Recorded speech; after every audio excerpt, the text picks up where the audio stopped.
Praise the lord. ఈరోజు దేవుని వాగ్దానం ద్వితీయోపదేశకాండము 7వ అధ్యాయము 14వ వచనం. సమస్త జనముల కంటే ఎక్కువగా నీవు ఆశీర్వదించబడదువు. దేవునికి స్తోత్రం కలుగునుగాక.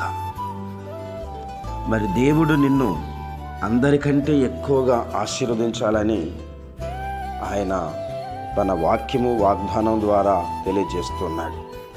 నువ్వు అనుకుంటున్నావు, అయ్యో మరి ఎంతకాలం ఈ పరిస్థితి, ఇంకా నా జీవితంలో దేవుడు మేలు చేయలేదే, నా కష్టాలు తీర్చలేదే, నా శ్రమల నుంచి నన్ను విడిపించలేదే, నా పరిస్థితుల్లో నుంచి ఆయన నన్ను లేవనెత్తలేదు అని అనుకుంటున్న సహోదరుడా సహోదరి, దేవుడు నీతోనే మాట్లాడుతున్నాడు. అందరికంటే ఎక్కువగా, సమస్త జనముల కంటే ఎక్కువగా దేవుడు నిన్ను ఆశీర్వదించబోతున్నాడు. దేవునికి స్తోత్రం కలుగునుగాక. నమ్మితే దేవుని సన్నిధిలో ఆమేనని కామెంట్ చేయి. ఎందుకంటే దేవుని వాక్యం నమ్మదగినటువంటిది. దేవుడు అబ్రహామును సమస్త జనముల కంటే దేవుడు ఆశీర్వదించాడు. అబ్రహాం వల్లే విశ్వాసంగా ఉండు. దేవుడు యాకోబును అందరికంటే ఎక్కువగా దేవుడు ఆశీర్వదించాడు. మరి యాకోబు కూడా రాత్రంతా ప్రార్థన చేశాడు. ఆ విధమైన జీవితం గడుపుదాం. అలాగే దావీదును అందరికంటే దేవుడు గొప్పగా ఆశీర్వదించాడు. విశ్వాసము, ప్రార్థన, దేవుడు శాశ్వతమైన కృపనిచ్చాడు. ఉదయకాల సమయంలో నిన్ను కూడా అంతగా దేవుడు హెచ్చించునుగాక.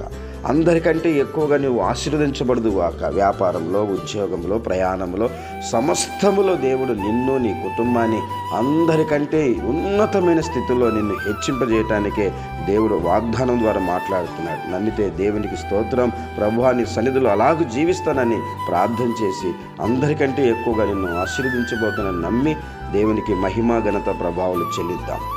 తల్లోంచి కళ్ళు మూసుకొని ప్రార్థన చేసుకుందాం. ప్రేమ కలిగిన తండ్రి, పరిశుద్ధుడైన యేసయ్యా, నీకు స్తోత్రము నాయన. ఈ ఉదయకాల సమయంలో సమస్త జనముల కంటే ఎక్కువగా నువ్వు ఆశీర్వదిస్తానని సెలవిచ్చావు. ఈ వాగ్దానం ప్రతి ఒక్కరి జీవితంలో నెరవేర్చండి తండ్రి. యేసయ్యా, అబ్రహాము వలె, యాకోబు వలె, దావీదు వలె నైనా నీ బిడ్డలు ఇజ్రాయేలు వలె నైనా మీరు ఆశీర్వదించమని కోరుకుంటున్నాం. వారి పనులను, వ్యాపారాలు, ఉద్యోగాలు సమస్తమును ప్రభు మీరు ఆశీర్వదించి అభివృద్ధిపరిచి విస్తరింపజేసి వాగ్దానం అందరి జీవితంలో నెరవేర్చండి తండ్రి. యేసయ్యా, నన్ను గొప్పగా ఆశీర్వదించబోతున్నావని, సమస్త జనముల కంటే గొప్పగా చేస్తున్నావని ప్రభువా నీకు వందనాలు చెల్లించుకుంటూ మహిమ, ఘనత, ప్రభావాలు చెల్లిస్తూ యేసయ్య నామములో ప్రార్థన చేసి అడుగుచూ ఉన్నాము తండ్రి. Amen. God bless you. Like చేయండి, కామెంట్ చేయండి, షేర్ చేయండి, సబ్స్క్రైబ్ చేసుకోండి. దేవుడు మిమ్మును, మీ కుటుంబాలను దీవించునుగాక. ఆమెన్.